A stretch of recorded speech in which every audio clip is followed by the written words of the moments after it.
The reason, the rhyme. 5 things that mean something to me and the reason why. This time, That's Voice, part 1. First up is Peter Gabriel, of Peter Gabriel fame and Genesis.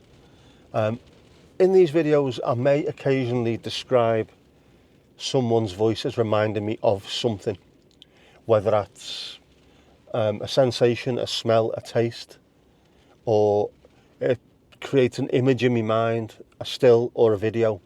Things remind me, voices remind me of things. So you might get that. And the first one is Peter Gabriel. Now with him, I know he came from Charterhouse, a public school. I always get this thing, the slightly clipped English voice sometimes, where he sounds like he could have been a chorister. He could have been a choir boy. So that sweet, beautifully smooth voice is there, but it's also got a hint of grit about it. What it reminds me of is a slightly rusted chrome. If you ever see chrome that's pitted slightly and a bit of rust on it, that's what it reminds me of. Because he can sing beautifully smooth, but also there's a graveliness there that I absolutely love. And one of the songs of his that immediately springs to mind is from an early album by Genesis called Trespass, and the song is called Looking for Someone, and it's right at the start of the song. It's not the most prog stuff he did, but it's accessible. Just listen to the first little bit. He starts off by singing it. It's amazing. I was lucky enough, I got to see Peter Gabriel in Sheffield in 1993. And he was absolutely superb. And, of course, on stage with him was my second favourite bass player of all time, Mr. Tony Levin. So I was absolutely delighted to see him. His voice was amazing. He's a superb showman. If you get a chance to see him live, please do. He's amazing. Got a great catalogue of songs behind him now as well, and the wisdom of the age. Yeah, that voice, every time I hear it, I think of all the voices that I'm going to talk about, that might be the one that I take to my grave with me. If I could only take one, it might be Peter Gabriel. So yeah, check out Looking for Someone. Just even if you only listen to the first little bit, that voice, oh man, that voice. That voice. Told you, didn't I? That voice. Next, it's Kristin Hersh from Throwing Muses and Kristin Hersh fame. Again, her voice reminds me of something. I always get this picture in my head whenever I hear her, and it's of a woman in Mississippi, perhaps wandering barefoot on grass. It's that connection, the earthiness, connection with the elements around. It's amazing. She's got a fantastic voice. I said on the Spotify podcast, it's not what you'd call a classically brilliant voice, but it is brilliant. It's so full of richness, earthiness, and it's real. I absolutely love her voice. The one you should listen to is Diddley Bridge off the Throwing Muses album Sun Racket, but also listen to the album Hips and Makers, which is a really pared down acoustic, mainly acoustic album, which is fantastic. Some great songs on there as well. Yeah, it's one of those voices that I think I bought Hung Papa back in 1980 odd, 1990 odd, somewhere around the late 80s, early 90s. I can't remember exactly when, but when I put it on, I've still got the vinyl. When I put it on, just there was a richness to her voice that just absolutely blew me away. Yeah, Kristin Hersh, brilliant. Next, Kate Bush. Now, a lot of singers to me sound like something, not necessarily someone.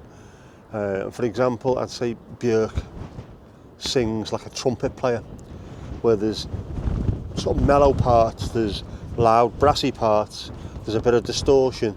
She sings like a trumpet player. And Kate Bush, to me, sings like a violin player. There's lots of long sweeps and quite a clean tone. She's got an amazing voice, Kate Bush. She really has. And I could have picked anything. Her entire back catalogue is fantastic. But what I've gone for is The Man with the Child in His Eyes from the album The Kick Inside, which was a debut album. This is even more incredible given the fact that she was 13 when she wrote it and 16 when she recorded it. This is not the kind of song that a 13-year-old girl should be writing. It's something that a woman in her 50s should be writing. Someone who's full of world experience. She's also, Kate Bush, is an absolutely incredible empath. The ability to put herself in the shoes of other people is, I think, unmatched. A lot of artists can do that. Very few can do it with such skill and dexterity as Kate Bush. For example, if you listen to Army Dreamers, again, this is not a teenage English girl. This sounds like the mother of a Vietnam vet or something, you know. It's absolutely incredible the way she does it. But that voice, as soon as I hear it, it's incredible. That song is amazing. In fact, I'm going to go and listen to that right now. Up next is Harriet Wheeler from the band The Sundays, who were a late 80s, early 90s indie band from the UK. Absolutely superb. She's got a really, I don't want to say a posh voice, but a well-spoken voice. The album is Reading, Writing and Arithmetic, and the song is A Certain Someone, which is absolutely brilliant, obviously. The album, as a debut album, I would say I would put it up there against almost any indie album of the 80s or 90s in terms of how good it is as a debut, but also just as an album in general. It is a collection of fantastic songs, lots of jangly guitars, lots of really nice vocals. But her voice, there's a clarity to it, and also almost an ease to it where she doesn't sound like she's trying too hard, which I think is part of the charm of it as well. Huge on the indie scene. I think most people that I knew at that time had a copy of this album. If you look for it now, it costs a lot of money online, and my daughter has my copy of it. Do not be giving that away, Jess. I'm telling you now. Anyway, yeah, The Sundays, A Certain Someone from Reading, Writing and Arithmetic. Brilliant. David Sylvian of Japan and David Sylvian fame. Absolutely incredible voice. He sounds like a freshly lubricated panther. There you go, I'll leave that one with you. One of those voices that sounds very 80s when you listen to Japan, obviously, because it was in the 80s, but everything he's done ever since, it's been timeless. His voice is timeless, and he's aged really well. A lot of these singers, they grow into the voice, and it just gets a little bit more rich every year. There becomes a different kind of timbre to them. I think his has. And the example, I think, which is fantastic, is Every Colour You Are, which is off the album Damage by Sylvian Fripp, which is David Sylvian and Bob Fripp, the guitarist from King Crimson and Toyah Wilcox's husband. You might recognise him off YouTube for the sort of kitchen dinner concerts that they have. Genius guitarist with a beautiful voice of David Sylvian over the top.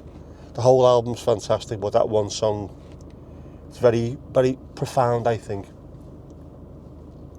There's a great line in it.